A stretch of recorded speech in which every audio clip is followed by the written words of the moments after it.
Hello guys, अस्सलाम वालेकुम। आप सब कैसे हैं? उम्मीद करती हूँ आप सब अच्छे होंगे। आज मैं जिस वीडियो पर रिएक्शन करूँगी उस वीडियो का टाइटल है बीवी पर जुल्म करने वालों, नबी की एक फरमान सुनो, बाय मौलाना इम्तियाज़ बरकती। नूर की बरसात चैनल से लिया है ये वीडियो मैंने। आज के टाइम पे तो बीवी को अपना गुलाम समझते हैं लोग, सोचते हैं उनके पैर की जूती है, उन पे तरह तरह के जुल्म भी करते हैं, फिर भी बीवियाँ सहती हैं। क्यों? क्योंकि उनको अल्लाह के घर भी अपना मुंह दिखाना होता है। तो हर दुख में, सुख में, हर सिचुएशन में बीवी को ही सहना पड़ता है। जो बीवी पे जुल्म करते हैं ना, वो अल्लाह से कभी नहीं डरते। अगर अल्लाह से डरेंगे तभी तो जुल्म करना बंद करेंगे, लेकिन अल्लाह का खौफ ही नहीं है उनका। तो गाइज़, आप मेरे चैनल पर अगर नए हैं तो प्लीज़ मेरे चैनल को सब्सक्राइब कर लीजिए। आइए चलिए वीडियो देखते हैं, फिर बाकी बातें बाद में करते हैं। आज अगर बीवियों के अंदर खामियां हैं तो शोहरों ने भी कोई कसर नहीं छोड़ी है, शोहर भी कोई कमी नहीं छोड़ते हैं। ऐ मेरे नौजवानों, जरा जरा बात पर ये जो औरतों को मारना, बीवियों को मारना, पीटना, जरा जरा बातों पर ताने देना, अपने घर चली जा, जरा जरा बातों पर घर से निकाल देना, छोटी छोटी बातों पर किसी और की बातों में आकर, अरे गौर तो कर, वो अपनी माँ को छोड़ के आई, वो अपने बाप को छोड़ के आई, जिन माँ बाप ने उसको पाला, उसकी परवरिश की, उसकी हर ख्वाहिश को पूरा किया। अगर वो एक बार रोई तो माँ तड़प गई, बाप भी तड़प गया। आज वो ससुराल में सिसकियां लेती है, ससुर को भी कोई फर्क नहीं पड़ता, सास को भी कोई फर्क नहीं पड़ता। अगर वो बीमार हो जाए और थोड़ा आराम करने लगे तो कहते हैं बहू सोती बहुत है।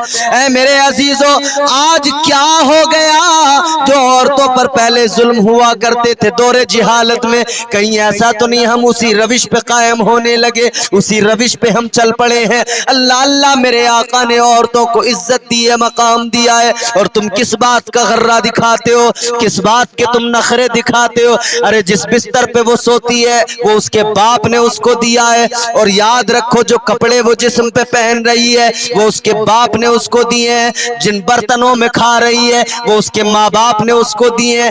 तेरा क्या लिया उसने? सारी जिंदगी तेरी तो खिदमत ही करती रही। सही बात है, बिल्कुल कोई सही। तेरी जायदाद अपने नाम नहीं लिखवाई, कोई तेरी प्रॉपर्टी अपने नाम नहीं लिखवाई, तूने जो कुछ कमाया अपने बच्चों के लिए छोड़ दिया। उसने क्या किया? सारी जिंदगी तेरी भी खिदमत की, तेरे बच्चों की भी खिदमत में गुजार दी।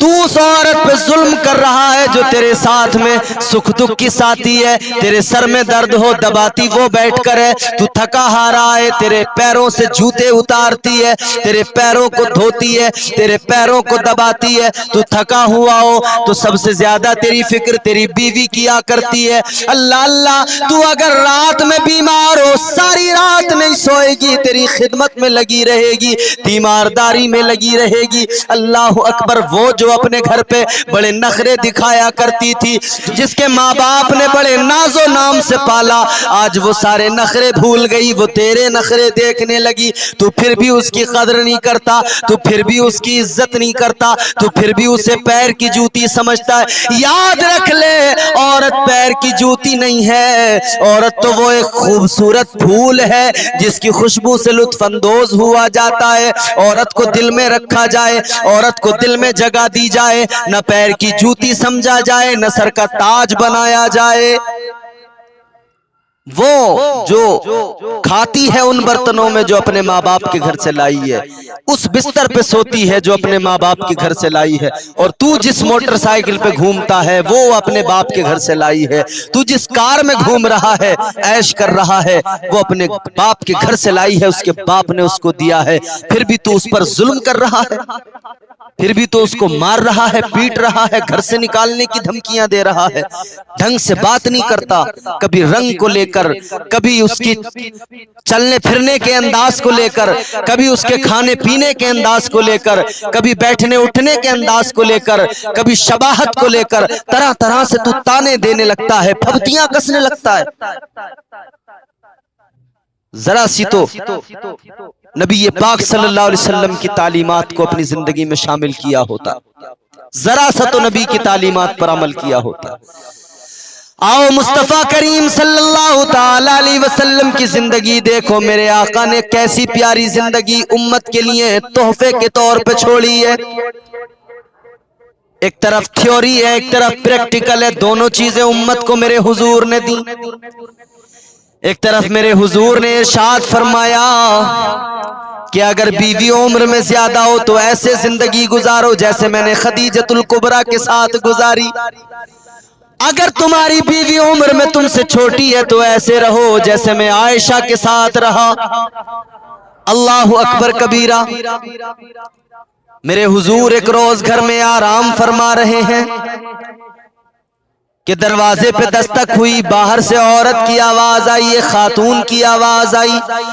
उम्मुल मोमिनीन जनाब हजरत सैयदा आयशा सिद्दीका रदी अल्लाह ताला अन्हा, आपने अंदर बुला लिया। एक खातून आई हुई थी। अल्लाह अकबर। कहने लगी मोहम्मद रसूलुल्लाह सल्लल्लाहु ताला अलैहि वसल्लम कहाँ हैं, पैगंबर खुदा कहाँ हैं। जैसे ही मेरे हुजूर के कानों में आवाज आई, हुजूर आराम फरमा रहे थे लेकिन उठकर आ गए। मेरे आका नबी ये रहमत ने उस खातून को देखा, खातून ने मेरे आका को देखा। हुजूर की आंखों में आंसू आ गए। वो खातून भी रोने लगी, उनकी आंखों में भी आंसू आ गए। मेरे मुस्तफा करीम सल्लल्लाहु ताला अलैहि वसल्लम ने उनको बिठाया और जनाबे हजरत आयशा सिद्दीका रदी अल्लाह ताला अन्हा से फरमाया, इनके खाने का इंतजाम करो, घर में जो कुछ भी हो लेकर आ जाओ, खजूरें लेकर आ जाओ, दूध लेकर आ जाओ, खाने पीने की चीजें लेकर आ जाओ, सब कुछ इनके सामने लाकर रख दो। अल्लाह अल्लाह। उम्मुल मोमिनीन जनाबे आयशा सिद्दीका सब कुछ लेकर आ गई। हुजूर ने उनको जब रुखसत किया तो तोहफे तहाइफ दिए। अल्लाह अल्लाह। मेरे हुजूर ने जब रुखसत किया, आंखें भीगी हुई हैं मेरे आका की, दरवाजे पे खड़े हो गए। जहां तक वो बूढ़ी खातून नजर आई, मेरे मुस्तफा करीम उनको जाते हुए देखते रहे। अल्लाह अल्लाह। जब मेरे आका वापस घर के अंदर आए तो हजरत आयशा सिद्दीका अर्ज करने लगी, या रसूल अल्लाह, ये कौन थी? कोई आपकी रिश्तेदार थी? कौन थी? मेरे आका ने फरमाया, आयशा नहीं, ये मेरी कोई रिश्तेदार नहीं थी, ये तो मेरी खदीजा की सहेली थी। मेरी खदीजतुल कुबरा की सहेली थी। मेरी खदीजा जब हयात जाहिरी में मेरे साथ थी तो ये मेरे घर पे आया करती थी। आज जब ये आई तो मुझे खदीजा की याद आ गई। इनको देखा तो मुझे खदीजा की याद आई, मेरी आंखों में आंसू आ गए।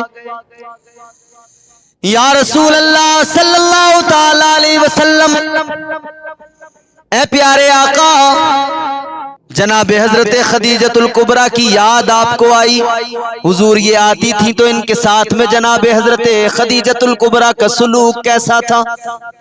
मेरे आका फरमाते, आयशा जब ये आया करती थी तो खदीजतुल कुबरा इनके लिए खाने पीने का इंतजाम करती थी। जिस तरह से मैंने तुमसे करवाया वैसे ही सब चीजें लाके इनके सामने रखा करती थी। इनके लिए जब ये जाती थी तो तोहफे दिया करती थी। आज मेरी खदीजा तो दुनिया में हयात ज़ाहिरी में नहीं है, लेकिन मैं तो हूँ। मुझे अपनी खदीजा की आज भी बड़ी याद आती है। अल्लाह अल्लाह। मेरे आका फरमाते हैं, जब खदीजा की सहेली आई मुझे खदीजा याद आ गई, मुझे खदीजतुल कुबरा का प्यार, उनकी मोहब्बत याद आ गई। अल्लाह अल्लाह। हुजूर रोने लगे। अल्लाह अकबर कबीरा। जनाबे आयशा सिद्दीका कहती हैं, या रसूल अल्लाह, आप खदीजतुल कुबरा को हमेशा याद करके रोते हैं, हुजूर हमारी वफादारी कुछ कम तो नहीं आपके साथ? मेरे आका ने फरमाया, तुम्हारी वफादारी खूब है मेरे साथ में, तुम्हारी जिंदगी मेरे साथ में, तुम्हारा रहन सहन बर्ताव, तुम्हारा सुलूक बड़ा अच्छा है, लेकिन याद रखो आयशा, तुम मेरी सुख की साथी हो, वो मेरे दुखों की साथी थी। वो खदीजतुल कुबरा जिसने अपने मालो दौलत को इस्लाम के लिए कुर्बान कर दिया। हुजूर इतना प्यार करते थे, अपनी अज़वाज से मेरे हुजूर ने प्यार किया। हुजूर तो अपनी बीवियों से मोहब्बत करते थे, बेवाओं को सहारा दिया मेरे हुजूर ने, अज़वाज में शामिल किया, क़यामत तक के मोमिनों की माँ बन गई। वो इज्जतों की मसनदों पर हुजूर ने बिठा दिया। और आज उम्मत क्या कर रही है? हुजूर तो शफकत करते रहे, अपनी बीवियों से मोहब्बत करते रहे, और हम अपनी बीवियों पर जुल्म करने लगे, जालिम बन गए, हम बीवियों पर जुल्म करने लगे। तो गाइस ये वीडियो बहुत अच्छी थी। इस वीडियो में बताया कि बीवी पर जुल्म करना अच्छी बात नहीं है। सही बात है, बीवियों पे आज के टाइम पे 70% लोग अपनी बीवियों पे जुल्म करते हैं, उनको मारते हैं, पीटते हैं, दूसरों की बातों में आके घर से निकालने की धमकी देते हैं, उनके साथ गाली गलौज करते हैं। जबकि बीवी इंतज़ार में रहती है कि शौहर आएंगे तो उनको खाना देना है, पानी देना है, कपड़े देना है, हर बात का ख्याल रखती है एक औरत अपनी शौहर के लिए, उसके घर वालों के लिए, उसकी फैमिली के लिए, उसके बच्चे पालती है, उसके सास उसके माँ बाप का ख्याल रखती है, अपने सास ससुर को माँ के जैसा प्यार देती है। लेकिन आजकल के टाइम पे बहुत कम ऐसे शौहर होते हैं जो बीवी की रिस्पेक्ट करते हैं। अधिकतर देखा जाता है कि उनसे बदतमीजी से ही बात करते हैं, ज़रा सा गुस्सा आ गया तो मारने पीटने लगे। तो गाइस ऐसा नहीं करना चाहिए। तो मैं तो यही कहना चाहूँगी, प्यार मोहब्बत से रहिए। तो गाइस ये वीडियो कैसी थी आपको मुझे कमेंट बॉक्स में ज़रूर बताइए। अगर आपको ये वीडियो अच्छी लगी है तो प्लीज़ मेरे चैनल को सब्सक्राइब कर दीजिए, मुझे सपोर्ट कीजिए, लाइक कीजिए, कमेंट कीजिए। चलिए मिलती हूँ इसी तरीके की नेक्स्ट वीडियो में आपके साथ, तब तक के लिए अल्लाह हाफिज़।